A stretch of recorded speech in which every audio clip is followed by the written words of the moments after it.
Hey everyone, it's Nathan Orenstein with The No Show here to talk about Scream.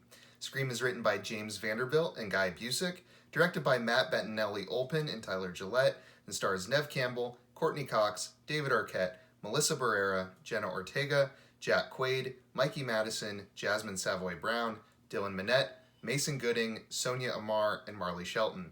It is the fifth installment in the Scream series and is available to watch in theaters. Also, just a heads up, for the sake of clarity, I will be referring to this as Scream 5 throughout this review to differentiate it from the original Scream. I'll admit that my expectations for Scream 5 going in were about as low as they could possibly get. Horror movie released in January? Check. Unnecessary reboot / sequel to a series that had long been dormant? Check. New writer? Check. And worst of all, new director? Check. Rest in peace to the great Wes Craven. I thought the trailer looked promising enough, but I just couldn't wrap my head around the idea of a new Scream movie in January 2022.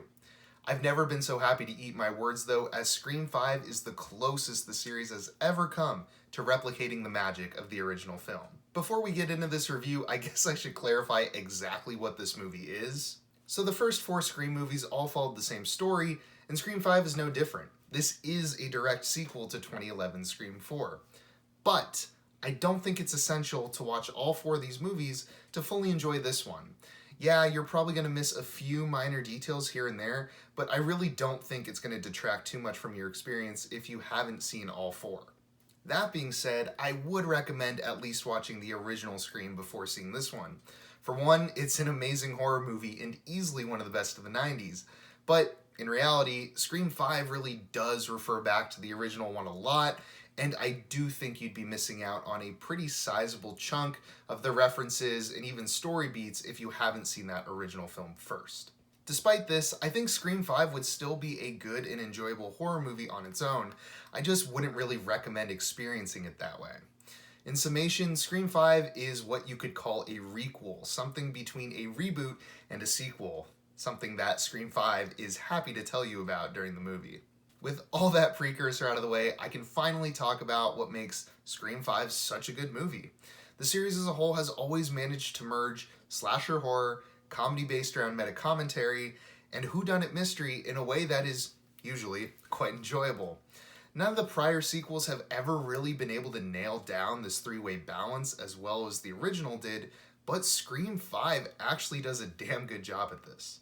In terms of horror, this is probably the scariest the Scream series has ever been.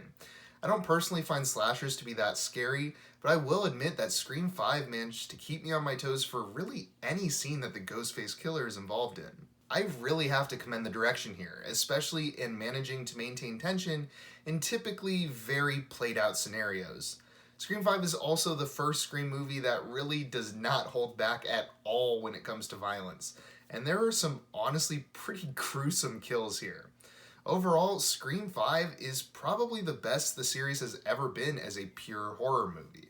The writing is really what had me worried going into this one though. I think Scream 3 is the only bad movie in the entire series, and what do you know, it's the only one without Kevin Williamson writing it. Until now. And while Scream 5 doesn't really do anything to really change up the Scream formula in terms of dialogue and narrative direction, I think it's probably the smartest the series has been since the original. The meta-commentary in this one might be a little heavy-handed at times, but overall it's really well done and often really funny. I think this is also the most emotionally potent film in the franchise as well, and this is a nice change of pace to kind of break up what is otherwise a pretty standard plot.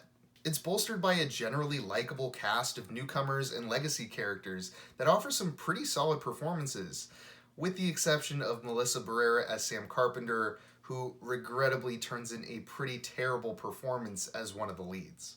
With Scream 5, you're not getting anything new in terms of story really, but what you are getting is generally good and the best the series has been in decades. Ultimately, Scream 5 is a must-watch for any fan of the series or the original film. This is without a doubt the best the series has been since the original, and the way it blends comedy, horror, and mystery feels fresh while also very familiar. The horror elements especially are greatly improved here, as this isn't just a cheesy return to the town of Woodsboro.